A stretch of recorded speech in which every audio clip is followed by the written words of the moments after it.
como les decía, mi nombre es Magdalena Sayek, soy la directora de la Fundación Navarro Viola, que es una organización de la sociedad civil fundada en el año 1973 por María del Carmen y Sara Navarro Viola y Marta Navarro Viola de Herrera Vega, 3 hermanas que quisieron dejar su legado, su patrimonio, para dar continuidad a las obras de bien público que cada una de ellas abrazó durante su vida. Desde sus orígenes, la Fundación Navarro Viola tiene un eje de trabajo muy fuerte en lo que es personas mayores. Nuestro objetivo es justamente trabajar para transformar la realidad de las personas mayores, y en esa línea, desde hace ya 5 años, la Fundación forma parte, promovió y hoy es parte de una red de organizaciones de la sociedad civil que se llama Mayores en Acción, que tiene justamente como objetivo promover espacios de participación para personas mayores en donde puedan ejercer su derecho de participación, información y actividad en la comunidad. Este año, con enorme placer, recibimos este ofrecimiento de la Asociación Amigos del Museo Nacional de Bellas Artes, para poder, a partir de una de las actividades que anualmente realiza la asociación, convocar a personas que se sumen para poder ofrecer un curso de arte totalmente gratuito para personas mayores de todo el país.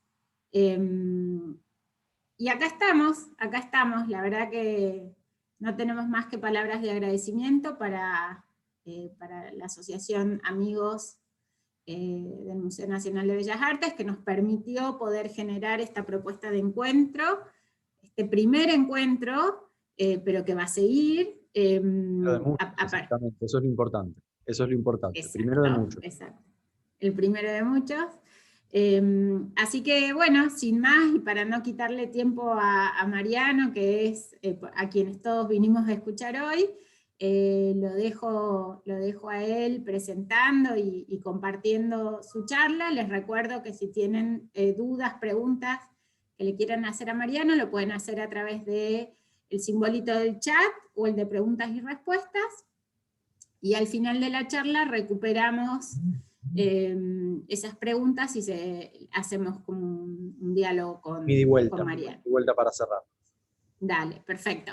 Bueno, yo apago la cámara, así no molesto, y lo dejo a Mariano de protagonista único, y nos volvemos a encontrar en un ratito.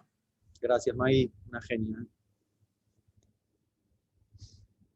Bueno, bienvenidos, un gusto. La verdad que más allá de esta charla que vamos a tener hoy y del curso que van a poder disfrutar, ante todo quiero agradecerle un montón a la gente de Navarro Viola. Yo, por un montón de factores, los conozco hace mucho tiempo, conozco de cerca el trabajo que hacen, y es una labor titánica, y poder haber hecho esta experiencia y las cosas que siempre hacemos a nivel tanto personal como institucional son un logro enorme, así que espero que puedan disfrutar de esta charla. Lo que tenía pensado para hoy es una charla como si estuviésemos en un café, con los 67 amigos que somos hoy, y charlar un rato, pensar un poco sobre el arte, qué es el arte, qué rol ocupa en nuestra vida una obra de arte y el arte en general, y específicamente también ver qué nos pasa cuando nos paramos frente a un cuadro, que es de vuelta, uso la palabra, es algo titánico muchas veces. Entonces me pareció interesante, más allá del curso y de, como les comentaba Magdalena, la posibilidad de acceder a uno de nuestros cursos de manera completamente gratuita, un curso de primer nivel sobre lo que es la vida y obra de Miguel Ángel. Me parecía interesante, justamente, ¿no?, que juntos reflexionemos un poco no solamente sobre una obra de arte, el rol que ocupa una obra de arte, sino específicamente también qué nos pasa a nosotros cuando nos paramos enfrente a una de ellas. Voy a empezar a compartir la pantalla.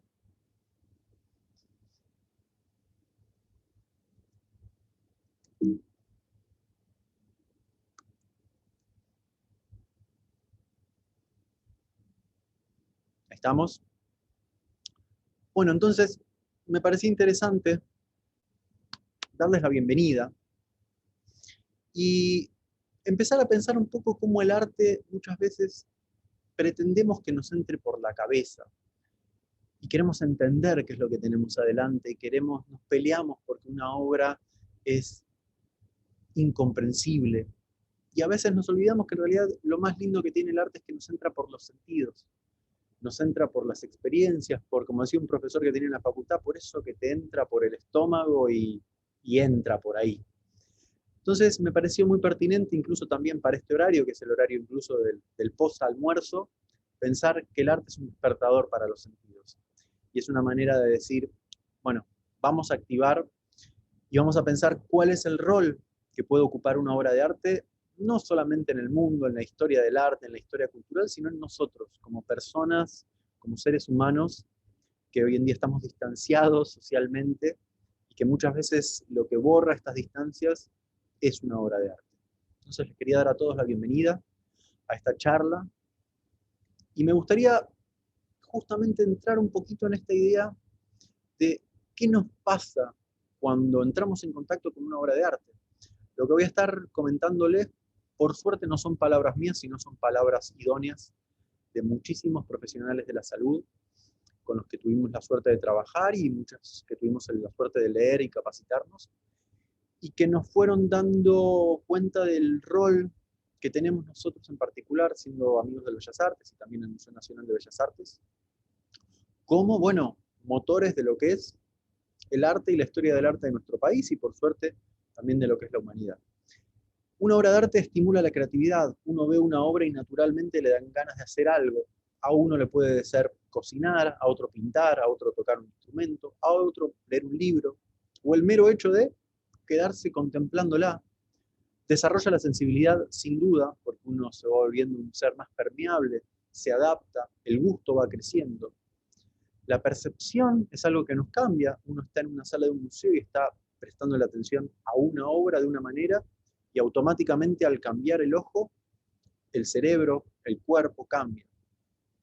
Obviamente hay algo que tiene que ver con el ritmo y el espacio. Uno va por las salas de un museo, se para frente a una obra y hay dos que les gustan y uno que no, entonces se mueve más rápido para ir a ese espacio, acercarse. Y hay algo que es clave, que es la regla clásica de los museos en las que nos dicen que no podemos tocar una obra, pero muchas veces recordamos de la infancia y nos estimula la memoria táctil, la memoria visual y en particular la memoria auditiva. Obviamente cuando hablo de una obra de arte no hablo estrictamente de una pintura, sino una canción, un libro, una película, son todas obras de arte. ¿A quién no le pasó, seamos sinceros, de estar escuchando una canción y que nos retrotraiga a un momento de nuestra vida único, en donde nos estábamos dando un beso con una novia, estábamos con amigos brindando? Una obra de arte tiene el poder incluso de hacernos viajar en el tiempo. Justamente estimula las habilidades cognitivas y perceptivas. Nos hace observar, reflexionar. No hay nada más lindo que charlar entre varios sobre una obra de arte y si nos gusta o no. Y también nos ayuda a explorar nuestra imaginación y nos ayuda justamente a desenvolvernos en distintos lados.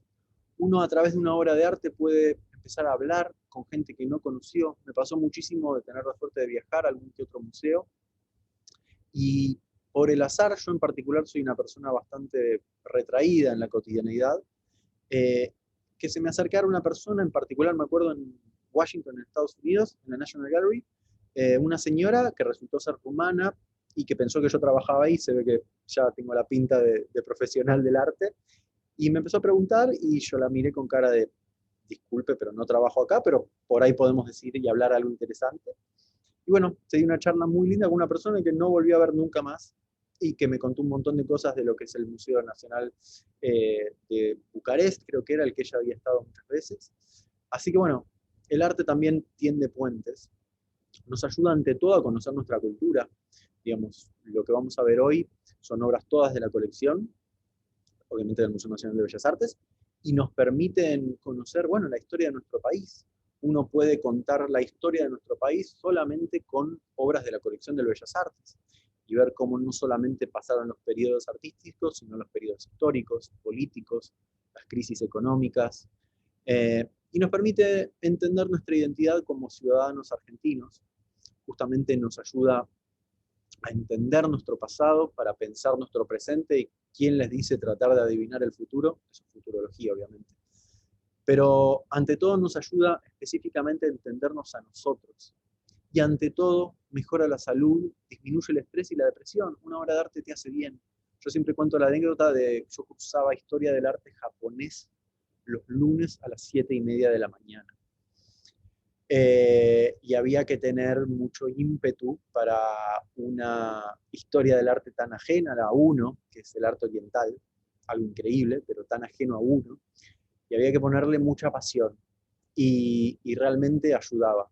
Y nos ayuda, bueno, a conocer otras culturas y a estar bien. Eso nunca se olviden, el arte hace bien, y de vuelta no es un cuadro, es una pintura, es una escultura, es una película. ¿Quién no ha llorado viendo una película que nos emociona? ¿Quién no ha llorado escuchando una pieza? En mi caso, no sé, me encantan los Beatles y me retrotrae a mi infancia y a mi familia. Entonces, nunca se olviden que ante todo el arte hace bien. Y en esta pelea con el arte que a veces tenemos porque nos paramos frente a un cuadro y decimos, ¿qué está pasando? Me pareció interesante tratar de hacer como si fuese un pequeño recetario. Como verán, soy bastante culinario, así que a veces llevo todo al lado de la comida. Pero me pareció interesante hacer, bueno, si yo me parase frente a una obra de arte, ¿no? En este caso sí vamos a hablar de pinturas. ¿Qué es lo que tengo que ver? ¿Qué es lo que no puedo obviar? ¿Qué es lo que tengo que prestarle atención? Muchas veces nos olvidamos y tratamos de la pregunta, bueno, pero ¿qué quiere decir el artista? No sé si importa tanto qué quiere decir el artista. Me parece más pertinente decir, bueno, ¿qué me interesa a mí? ¿Qué me genera a mí una obra de arte? Pero para llegar a eso, antes por ahí tenemos que ir a una parte un poquito más formal, podríamos llamarla, que tiene que ver específicamente con qué mirar, para dónde van nuestros ojos cuando nos paramos frente a un cuadro. Entonces, los invito a este pequeño recorrido que vamos a hacer con varias obras de la colección. Para cada una de ellas seleccioné alguno de estos puntos que ven: la luz y la sombra, el espacio, el color, las texturas, las formas, la proporción y la escala, la composición y el ritmo, los personajes y la narración, que tiene que ver con la época, la historia, si hay una mímesis quiere decir cuán parecido a un ser humano o a la naturaleza es lo que está pintado, los materiales, las técnicas y el tamaño. Y luego, que es, podríamos decir, el plato fuerte de esta charlita, es ir siempre a lo sensorial. ¿Qué sentidos nos despierta? Una obra de arte, por más que entre por los ojos, nos puede disparar a cualquier lado. Y también con qué sentido nos acercamos.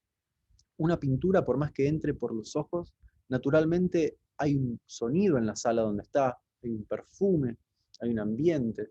Entonces, bueno, ¿cómo tratemos de tener siempre esto en la cabeza? Ojalá que les quede para la próxima vez que estén enfrente de un cuadro y digan, che, ¿por dónde empiezo? Bueno, vamos a ver si empezamos por acá.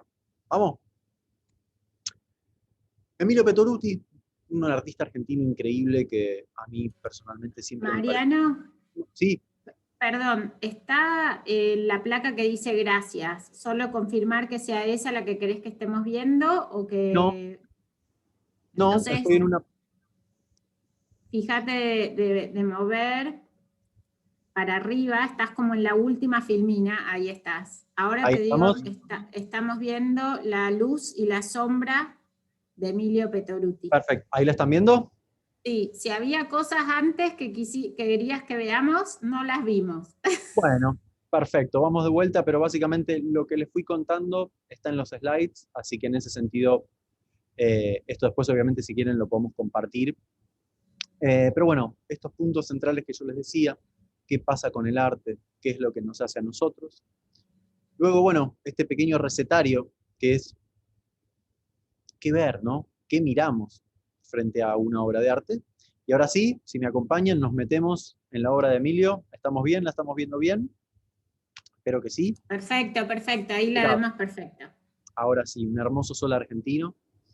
Eh, Emilio Petoruti es un artista que me parece muy interesante para arrancar, porque directamente nos lleva a una idea central que tiene que ver con la historia del arte en sí mismo, que es la idea de la luz y la sombra. Muchas veces dicen que el arte ilumina, y en este caso, bueno, justamente es una obra de arte que está iluminada. Y es interesante para ver la idea de la luz y la sombra, cómo Petoruti en este caso, y en particular en esta obra y en esta serie que él trabaja en 1941, Si ven, la luz es en este caso un objeto tangible, casi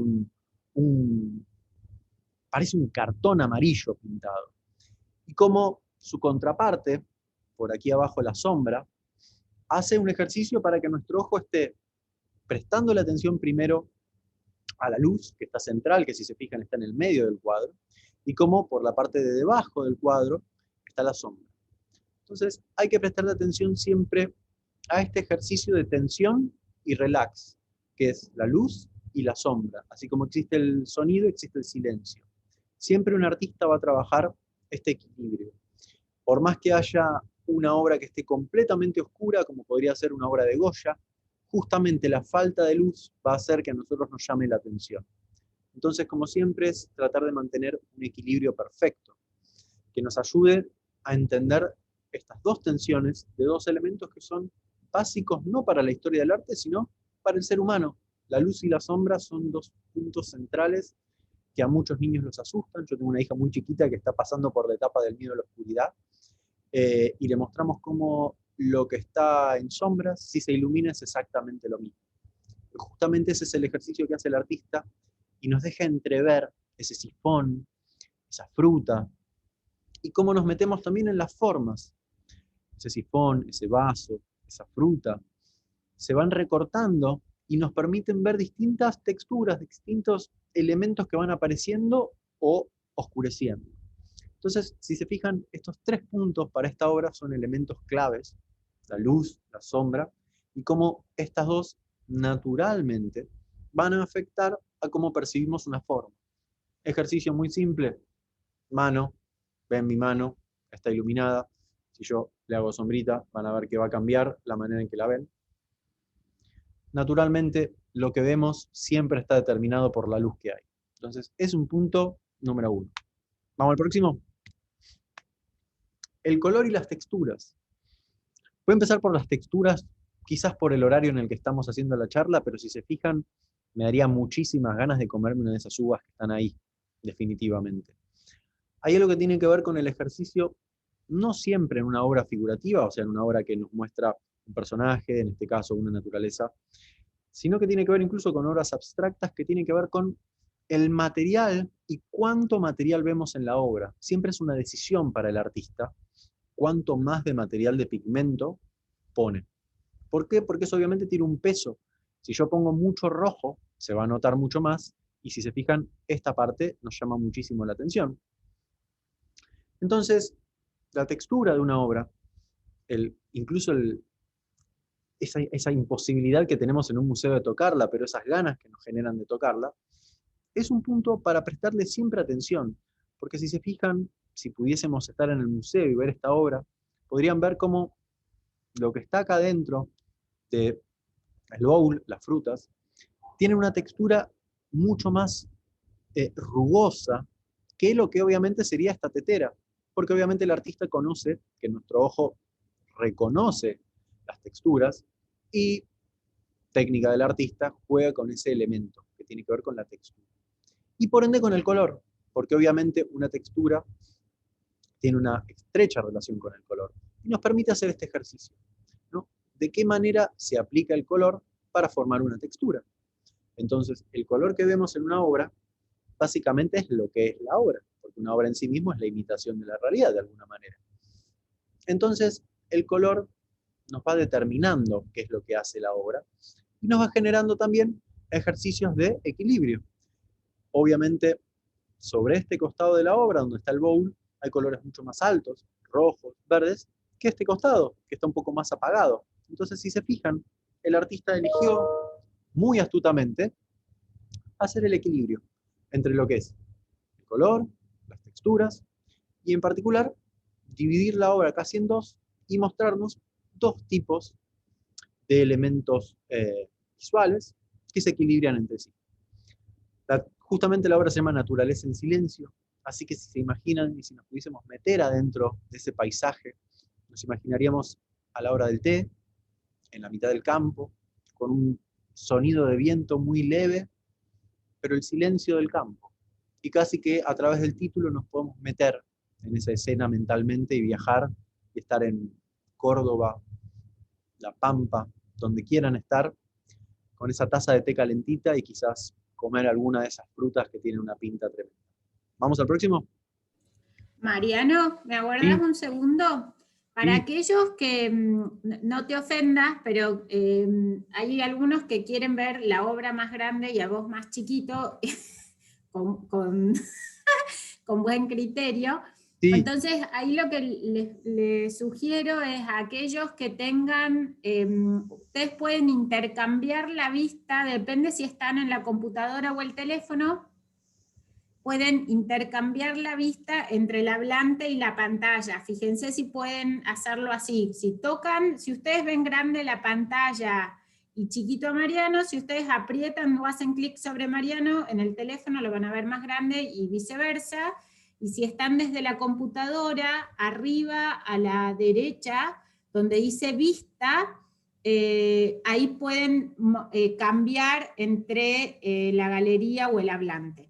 A ver, intentemos para aquellos que están viendo chiquito, vamos a probamos así. seguir, claro que sí. Y si les parece también, yo voy a aprovechar y voy a ampliar un poquito más la obra. No sé si la ven ahí un poquito más grande de como lo estábamos Sí, viendo antes. ahí Ahí un perfecto, poquito mejor, Mariano, porque aparte perfecto. es mucho más interesante verlo a Prilidiano que verme a mí, que soy un chico común, pero Prilidiano es un campeón, así que vale la pena verlo al maestro más de cerca. Voy a dar un segundito, así acomoden la vista, y vamos a meternos en esta obra que justamente veníamos del campo y nos metemos en un alto en el campo, una obra de Prilidiano Pueyrredón, que es considerado quizás el primer artista patrio, porque es de los primeros artistas que se forman específicamente y que trabajan en nuestro país. Y lo que es interesante en la obra de Prilidiano Pueyrredón, más allá de esta que vamos a chusmear ahora, es las historias que nos cuentan los personajes y que de alguna manera nos permiten hacer un viaje a la fecha, a la época, ¿no? A la segunda mitad del siglo XIX, cuando nace de alguna manera nuestro país y como nación, y nos permite ver, bueno, cómo era la realidad y el día a día en ese momento.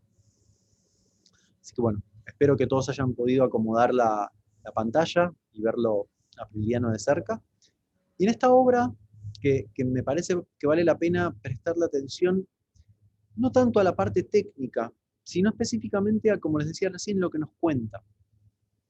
Esta obra es parte de una serie que Pueyrredón trabaja de 1860 en adelante y que nos permite entrar en el espíritu de la época, la vestimenta, cómo está contada la obra. ¿Qué quiero decir con esto?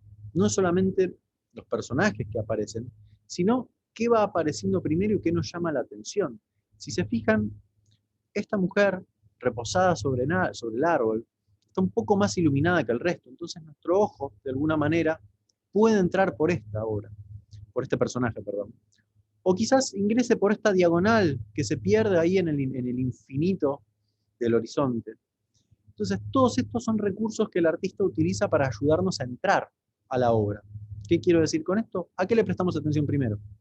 Entonces, la manera en que el artista va armando estos detalles se llama narración, que quiere decir cómo va poniendo los personajes, qué elementos técnicos usa. Si se fijan, ya podemos empezar a recopilar algunos de los que ya estuvimos viendo. Yo les mencionaba la luz y por ende la otra parte que no está tan iluminada, las texturas, fíjense en la copa del árbol. Ante todo también el uso del color, es una obra en donde predominan una paleta riquísima con un montón de tonos. Entonces, naturalmente vamos viendo cómo cada uno de los puntos que vimos recién están sumando. Y a una obra no es que la analizamos una cosa, sino que son capas que van apareciendo. Entonces, los personajes nos ayudan a entender las relaciones, quién es quién. Acá vemos a un paquiano que está ayudando o bajando a uno de los niños de la carreta. Vemos acá una charla de dos personajes. Vemos acá a la muchacha que está descansando justamente. Lo que entendemos es que era una caravana que estaba yendo quién sabe a dónde, pero nos ayuda a mostrarnos la escena que es un reposo, una calma. Tranquilamente esto lo vemos como un paisaje lejano, pero podría ser el barrio de Caballito, mi barrio, por ejemplo, que lleva su nombre justamente porque es donde se paraban las diligencias que iban para la zona del oeste. Y bueno, justamente nos permite ir y viajar en la historia. Y también justamente nos permite ver la atención y las relaciones. ¿Qué quiero decir con esto? Las relaciones del tamaño de los personajes, lo que está más a primer plano está más grande, obviamente. Y las relaciones que se establecen, si se fijan, entre algo que es intangible, que son las miradas. Uno casi que ve la fuerza que está haciendo acá el caballero para bajar o subir al niño. Entonces, como cada uno de los elementos que están en esta obra ocupan un lugar claramente marcado. Esta obra de alguna manera tiene una composición que da es como si fuese una pequeña historieta. Vemos el primer momento, acá con la pareja en el fondo, un segundo momento en donde predomina la muchacha con el gaucho, un tercer momento en donde el caballo pastando nos genera una calma enorme, y un último momento en donde aquí vemos a la caravana, a la dirigencia, que está haciendo un alto en el campo. Entonces, es interesante pensar cómo esta obra nos ayuda a ver no solamente algunos elementos de lo que chusmeamos antes, sino que también nos ayuda a ver un momento de época y cómo se relacionan en sí mismos los distintos personajes. Voy a pasar a la próxima, voy a tratar de hacer un zoom, así la ven un poquito mejor. Ahí vamos bien, espero que la ven un poquito más grande. Sería tan lindo poder estar en el museo, bueno, en breve ya vamos, creo que está por poder abrir y lo podríamos ver en vivo, pero bueno, por suerte tenemos la tecnología que nos lo acerca. Y esta obra de Cándido López, el gran Cándido López, ya es casi un personaje de la historia del arte. Hay más mitos e historias sobre Cándido López que quizás obras que pintó, pero es interesante pensar cómo específicamente en el caso de Cándido López, algo que hablábamos antes, que era el testimonio de época, y cómo nos permite entrarnos a un momento, en el caso de Cándido López es específicamente un testimonio. Si se fijan, hay algo interesante para ver en la obra de Cándido López, que son siempre los títulos. Son títulos muy descriptivos. Vista interior de Curuzú, mirado de agua hacia arriba, norte a sur, el 20 de septiembre de 1866. Parece un diario íntimo. Conocen quizás la historia, Cándido López, pintor autodidacta, que en la guerra de la Triple Alianza se enrola para combatir, y obviamente este afán artístico le permite retratar como nadie los avances de caballería, los momentos de acuartelamiento, todo lo que fue esa experiencia bélica, y nos permite hoy en día incluso contar esta historia de lo que fue este conflicto bélico, y hace algo también que le hace muy bien a la historia del arte, que es que haya que haya obras de Cándido López, tanto en el Bellas Artes como en el Museo Histórico Nacional. Entonces, ahí vemos de vuelta el rol que ocupa una obra de arte, que es específicamente eh, retratar quizás su época. Por eso muchas veces con obras contemporáneas nos peleamos y no sabemos por dónde entrar, bueno, porque por ahí estamos justamente en esta época, y mirarnos a nosotros mismos lo que pasa ahora es difícil, en lugar de mirar lo que pasó hace mucho tiempo, que ya está de alguna manera digerido.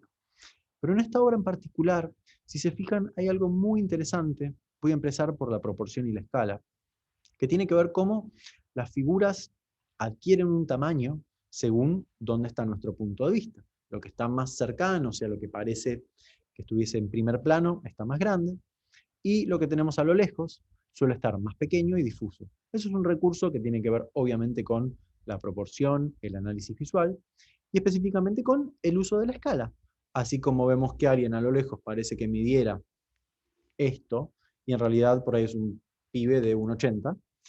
Ese es un ejercicio que hacen los artistas y que tiene que ver específicamente con la proporción, algo que viene desde el Renacimiento y que fue fundamental porque nos permitió entender cómo en una obra algo está más lejos, algo de lo que se quiere mostrar o contar. ¿Y eso dónde se hace? En el espacio.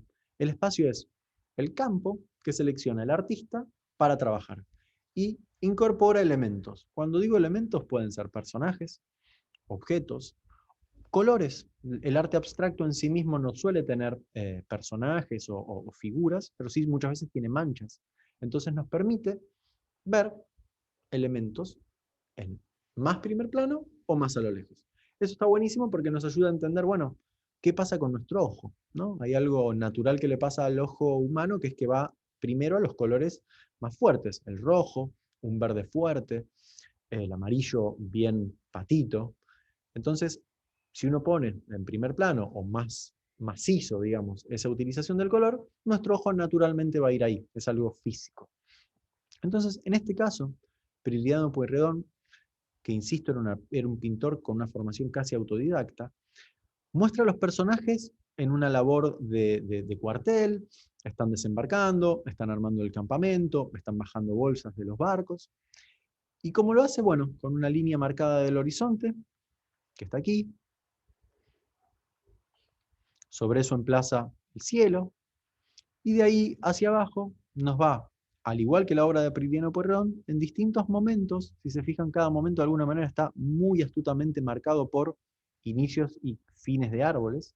Es un recurso visual muy interesante, que nos va a permitir hacer pequeñas pausas a nuestra atención para ir prestando la atención justamente a este momento, donde están justamente con las bolsas, están aquí distintos soldados, aquí vemos elementos de caballería. Entonces, astutamente el artista hizo pausas, hizo silencios, para ir contándonos qué es lo que nos quería mostrar.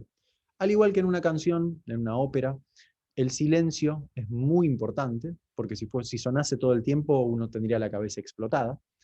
Y justamente esta obra tiene ese recurso que es importantísimo y que nos va a permitir que nuestro ojo vaya mirando, prestando la atención a las cosas que vimos antes, la luz, la composición y demás, y prestar atención a una obra que tiene un carácter casi documental. ¿Vamos bien? Paso a la próxima. Amplío de vuelta, a ver si la vemos bien. Ahí queda un poquito más centrada. Y esta es una obra de un barrio emblemático de la ciudad de Buenos Aires, que es La Boca. Es parte del grupo de los famosos pintores de La Boca, quienes todos reconocemos a Quinquela Martín, Victorica, Corivadino. Y en este caso, me parece interesante prestar atención a dos elementos que en sí mismos no tienen nada que ver, pero en esta obra se ven muy claro. La composición y el ritmo, ¿qué quiere decir con esto? Parecen elementos de la música, la composición y el ritmo, pero bueno, como les decía antes, las obras de arte en sí mismos se van pisando, y la composición tiene que ver con de qué manera los elementos que el artista pone en el cuadro se ponen, básicamente. Entonces, ¿qué distancia hay entre ellos? ¿Qué silencios, como decíamos antes, hay entre ellos? Y cómo justamente si uno emplazase, supongamos estos barcos que están acá anclados, si yo pusiese en línea así, todos, visualmente generarían una línea horizontal que cortaría nuestro visual. En cambio, el artista muy astutamente fue poniendo los barcos hacia el costado de la ribera. Entonces, naturalmente, esta obra nos da un ritmo sinuoso en ese que nos permite imaginarnos que nos estamos metiendo abajo del puente Avellaneda, creo que es ese, el transbordador, que ahora se volvió a activar y pintado de un naranja hermoso. Entonces, ¿cómo esta obra utiliza estos detalles? Esto es la maestría del artista. La composición es donde quizás uno ve la gran mano del artista y nos permite entender cómo justamente cada elemento ocupa un rol. Así como cada nota en una sinfonía ocupa un rol, bueno, cada elemento, cada color, cada trazo, ocupan un rol importantísimo en esta obra y en todas las obras. Y establecen un ritmo. Entonces, si fuesen mucha carga visual, sería mucho el ritmo y nos imaginaríamos que sería una fanfarria que no parase nunca, o sería un elemento calmo, como la obra que habíamos visto, que nos remitía a ese sonido en la mitad del campo de la brisa y el viento. Entonces, justamente como una obra ocupa distintos elementos, el lugar, y específicamente nos detallan el ritmo. Y por contraste, algo completamente técnico, tiene que ver con prestarle atención siempre a las cartelas. ¿Qué son las cartelas? ¿Vieron los cartelitos que están al lado de los cuadros, que dicen el nombre del artista, el año? Y la técnica, el material y el tamaño. ¿Por qué hay que prestarle atención a esto? El material nos ayuda a entender cómo está hecho, si es un óleo, si es una acuarela, si es un dibujo. Entonces eso nos va a ayudar justamente a vincularnos con cosas que veíamos antes.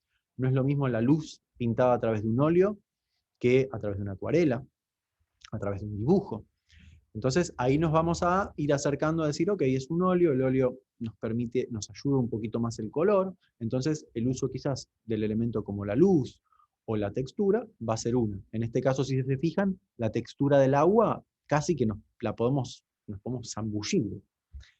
La técnica justamente tiene que ver con la manera en que está hecho, como decía recién, y por último el tamaño. El tamaño muchas veces lo percibimos, y puedo contar una anécdota para explicarlo del tamaño, que es bastante graciosa y bastante personal. La primera vez que tuve la suerte de visitar el Louvre en París, había dos obras que quería ver. Una era La libertad guiando al pueblo de Delacroix, imagen que quizás todos tengan en la cabeza, que es la obra emblemática de la Revolución Francesa, aunque no es sobre la Revolución Francesa, de la mujer con el torso desnudo, la bandera y una avanzada casi militar. Y obviamente la Gioconda, que es el elemento, es la obra de la historia del arte. Bueno, la primera vez que vi la Gioconda me decepcioné porque el tamaño es casi del mismo tamaño de mi monitor acá en la computadora. Y le recuerdo de preguntarle a mis padres, ¿esa es la original? Y me dijeron, sí, sí, es esa. Y fue como, bueno, después tuve la suerte de verla de cerca y me di cuenta porque es lo que es. Pero el detalle del tamaño no es menor. Por contraste, la obra de Delacroix, que era una obra que me llamaba la atención y me gustaba porque me imaginaba el ruido y el estruendo de las bombas y de los soldados con los fusiles y del hombre con el bombín, la vi y el tamaño que tiene le hace juicio al tema. O sea, esa obra en un formato más chico es una cosa, pero es una obra enorme, enorme, que te lleva y te metes ahí adentro. Entonces, el tamaño de una obra nos ayuda a entender, y siempre es una selección. En el caso del artista, Delacroix eligió que esa obra tuviese ese tamaño. Entonces, hay que darle bola y prestarle atención a este detalle. ¿Qué pasa con el tamaño de una obra?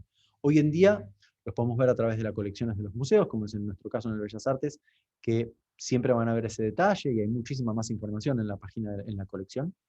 Pero préstenle siempre atención al tamaño. Y si están frente a la obra en vivo, dar 2, 3 pasos, mirarla, dar 3 pasos más. ¿Y qué pasa con nuestra percepción cuando miramos una obra a distintos metros de distancia?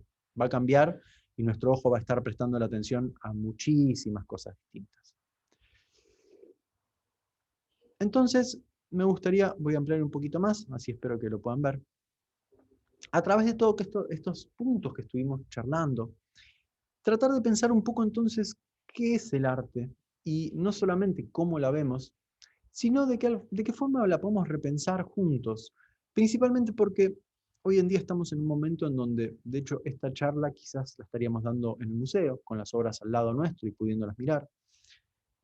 Y por el contrario, lo estamos haciendo a través de Zoom, a través de una pantalla.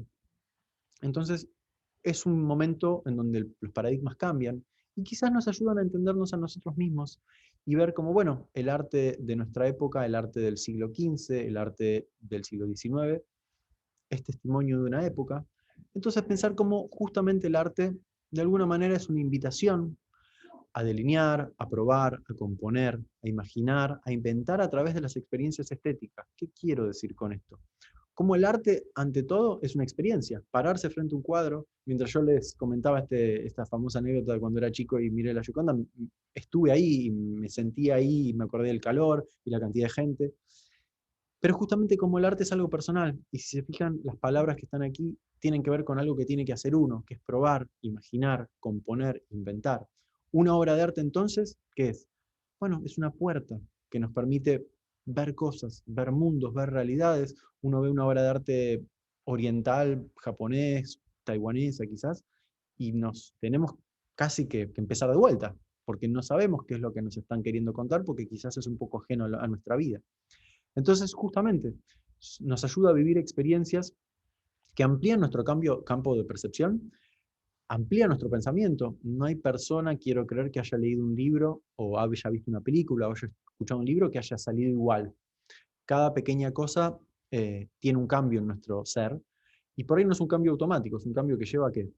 10 años, un día, no lo sabemos, pero nos ayuda a abrir la cabeza. Entonces, nos estamos dando cuenta que el rol que ocupa una obra de arte es mucho más importante a veces del que pensábamos. Y como dije recién, es una puerta para trabajar la disonancia, la comunicación, el diálogo y la inteligencia individual y colectiva. ¿Qué quiero decir con eso? Vivimos en un país en donde todos sabemos, parecemos que somos ministros de economía, hay que bajar el dólar, hay que subir el dólar, o todos somos técnicos de fútbol, hay que ponerlo a Messi, hay que sacarlo a Messi, hay que poner... Y siempre terminamos peleándonos por política, por fútbol. Pero me atrevo a decir que son casi nulos los casos históricos en donde dos personas se hayan peleado por una obra de arte. Existen, sí, de hecho Pettoruti participó en uno muy histórico, que después si quieren ni a tiempo se los cuento, pero una obra de arte nos permite dialogar. ¿Y qué nos permite? Me paro enfrente de una obra, estuviésemos algunos de ustedes conmigo al lado y yo les digo, che, ¿te gusta? No. ¿Por qué? Por esto, esto y esto. Mira, a mí, ¿sabes qué? Así, a mí sí me gusta. Y es raro que lleguemos a mal puerto, sino justamente vamos a escucharnos y vamos a decir, mira, no le había prestado atención a eso, o ¿sabes qué? Sí, tenés razón. Entonces, como una obra de arte evita que haya solamente una manera de verla. Como yo les decía, no es importante ver qué quiso decir el artista, es importante ver qué les pasa a ustedes, qué les pasa a ustedes cuando están frente a una obra de arte. Entonces, potencia la duda y la pregunta. No hay cosa más linda que estar frente a un cuadro y que nos genere preguntas, desde cómo hizo esto hasta qué quiere decir, pero en particular, ¿qué me pasa a mí? Acuérdense, una obra de arte, como dijo un profesor, es un espejo y muchas veces muestra más sobre nosotros que de lo que quiere decir el artista. Si uno está en un mal día, se pone una canción triste o la dejó el novio o, no sé, está triste, pone un bolero fatal y se rompe el corazón. O está feliz y quiere levantar y pone una canción con movimiento. Entonces nos ayuda a abrir y a pensar en nosotros mismos. Y ante todo, de vuelta, este día de la diversidad en la respuesta. Acá hay 76 personas en este momento conectadas y por ahí sobre lo que dije hay 76 opiniones. Y está buenísimo. Y eso es lo que tiene que ser una obra de arte. Pero ante todo, una obra de arte es una oportunidad de experimentar y acercarse a través de los sentidos a distintos universos. ¿Qué quiero decir con esto? No se dejen maniatar por una obra de arte. Métanse, mírenla, contémplenla, escúchenla, saboréenla, porque para mí la comida, la gastronomía es una experiencia artística, y entren por los sentidos, no entren por la cabeza, entren por lo que les llama la atención y por lo que va acá en el corazón y en el estómago.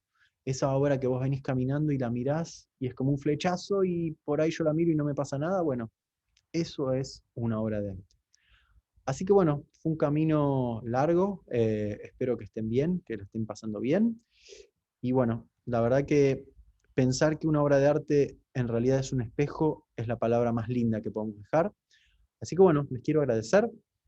Mi nombre es Mariano Gilmore, soy el coordinador de educación de Amigos de Bellas Artes. Y bueno, espero que puedan disfrutar también del curso, que ahora les voy a mostrar qué es lo que van a ver. Y que bueno, se anoten, que disfruten, vengan a visitar el Bellas Artes, visiten todos los museos que puedan porque son experiencias únicas, lleven a sus familias y no se olviden de vuelta que ante todo hay que ver qué nos pasa acá en el pecho cuando miramos una obra de arte.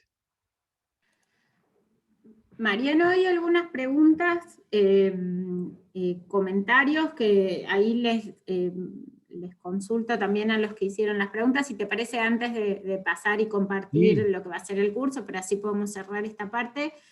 ¿A qué te referís con el término disonancia que mencionaste hace un ratito? Pregunta Lucía. Disonancia es cuando vos tenés, imagínate, dos sonidos que no funcionan bien. Básicamente son dos elementos que chocan. ¿Se entiende la idea? Entonces, por ejemplo, yo si tuviese que cantar, imaginemos que estoy tocando el piano, ¿no? Entonces toco una nota que hace do, y al lado toco otra que hace la. Eso es disonancia, son dos elementos. Entonces, por ejemplo, si yo estoy pensándolo en una obra, en la composición, yo tendría que tener, suponte, mira, vamos a hacer un ejemplo práctico, vamos a hacerlo físicamente. ¿Me ven bien ahí? Me corro un Le poco. vas a poner el cuerpo, está Le voy muy a poner el bien. cuerpo una obra de arte. Fíjense que yo estuve trabajando, me costó muchísimo para... Fíjense qué pasa si yo hago esto. Mira. Ahí está. ¿No les parece raro que yo esté con toda esta parte vacía y yo acá estoy muy achicado? Son dos momentos distintos de la imagen. ¿Se ve? Bueno, eso causa una falta de equilibrio. ¿Entiendes? Entonces, hay una disonancia entre lo que está sucediendo acá donde estoy yo y toda esta parte. Si yo agregase algún color, a ver si lo puedo hacer con el celular, acá, ¿vamos bien? Entonces, ¿qué pasa? Hay dos elementos completamente distintos que no se llevan bien. Mariano acá está con una luz, con un color, con una forma. Y de repente acá tenemos mucho vacío y que está mucho más iluminado. Me hace ruido a los ojos. Así como me haría ruido a los oídos, bueno, la disonancia también se puede ver en una obra de arte y nos hace ruido a los ojos. Gracias. Sí, ahí Viviana Arabelo, perdón, dice, disonaria sería desequilibrio. Exactamente. Son dos fuerzas, dos elementos que están en contraposición, de alguna manera. Buenísimo. Ahí justo Viviana también había preguntado qué tamaño tiene, que supongo que es la obra del Riachuelo. Confírmame, Viviana, si es esa o lo que quería saber, porque fue mientras estabas exponiendo la La obra de del Polivalino, Riachuelo. la del Riachuelo. Y Sí, esa. no es una obra de tamaño grande. En general los artistas de la Boca, excepto Quinquela, que era el que más tamaño usaba, no son obras muy grandes y no superan el metro, digamos. No son obras muy, muy grandes. Después, en la página del Bellas Artes, en la parte de colección, está buenísimo porque pueden ver todas las fichas de cada una y ante todo también pueden ver las técnicas, la pueden ver en calidad fotografiada enorme y demás. Ahí dice que se le imagina tipo 2x2. No, no es tan grande. Sería una linda imagen, no es tan grande. Es grande, pero no es tan grande. Y Susana Río también, mientras estabas presentando esa obra, puso un comentario, supongo que para que también veamos, dice que las pinceladas cortas parecen la de los impresionistas. Sí, esa fue la sensación que le transmitió. Sí, exactamente, y eso es lo que hablábamos de las texturas. El impresionismo fue un movimiento que en Argentina en particular fue enorme la influencia. Bueno, si alguno recuerda las obras de Fader, piensa en el impresionismo en el campo argentino.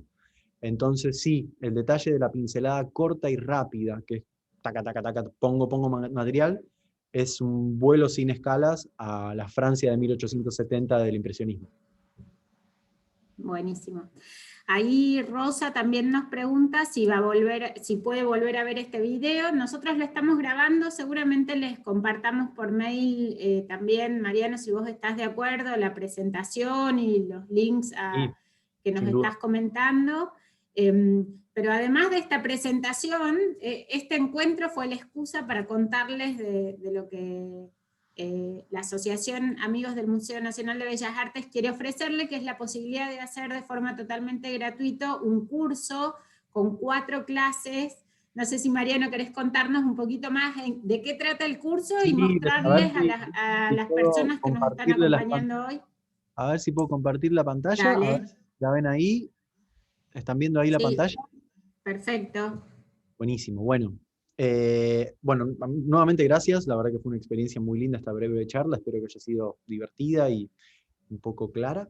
Pero bueno, todo esto surge por nuestro trabajo en conjunto con Navarro Viola y con el programa Mayores en Acción, en donde gracias a un evento de recaudación de fondos, se pudo hacer y poner a disposición completamente gratuita el curso de Miguel Ángel, escultor, pintor y arquitecto, un curso que forma parte de lo que es nuestra programación, pero que específicamente fue pensada para 4 clases, o sea, un curso que nos permita zambullirnos sin escala a la vida de este genio de la historia del arte, y no solamente también en su vida, sino en sus obras, el periodo histórico en el que vivió, algunos de sus colegas, y tratar de entender un poco, bueno, el Renacimiento como el momento de los genios de la historia del arte.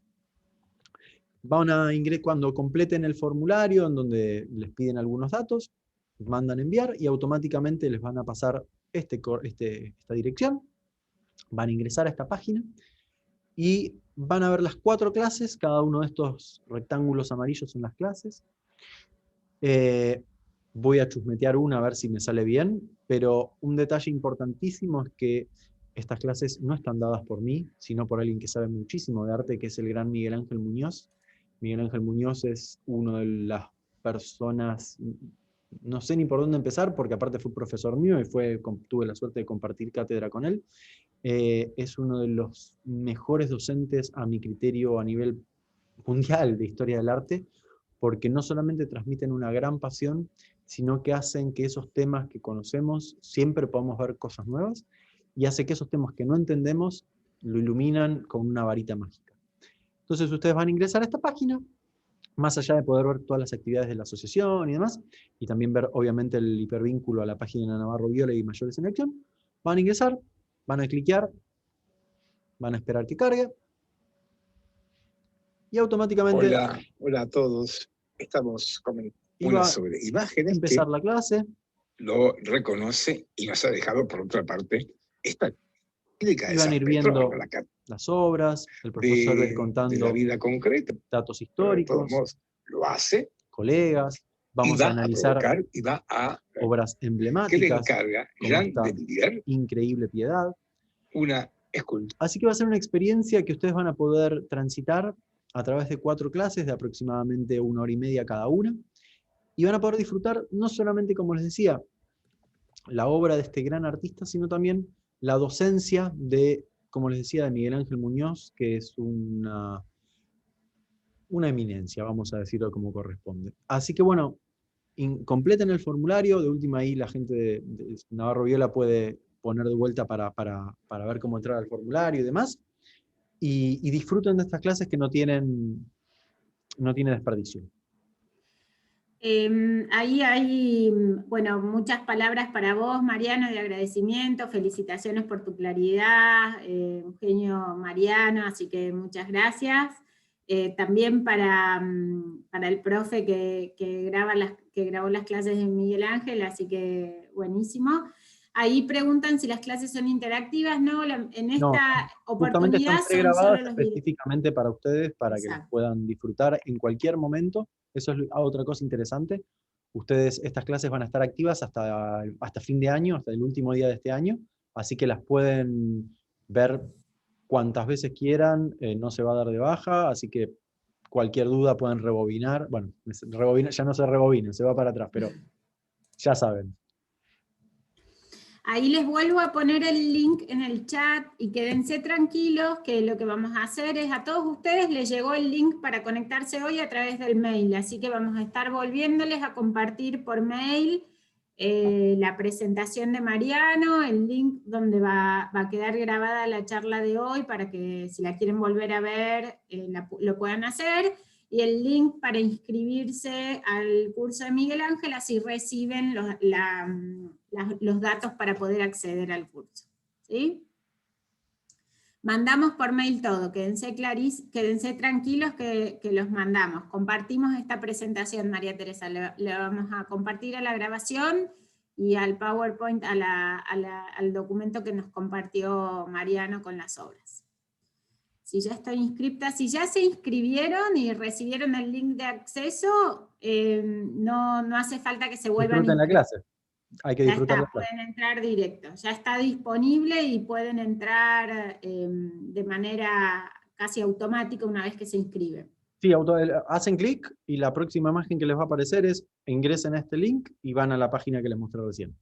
Son 2 pasos. Muy bien. Bueno, y por último, y para ya ir cerrando, sí, Viviana, lo pueden compartir con quien quieran, pueden hacer circular, cuanto más personas accedan a este curso, mejor, porque está para eso, digamos, así que es parte del aporte y la contribución que hizo la asociación.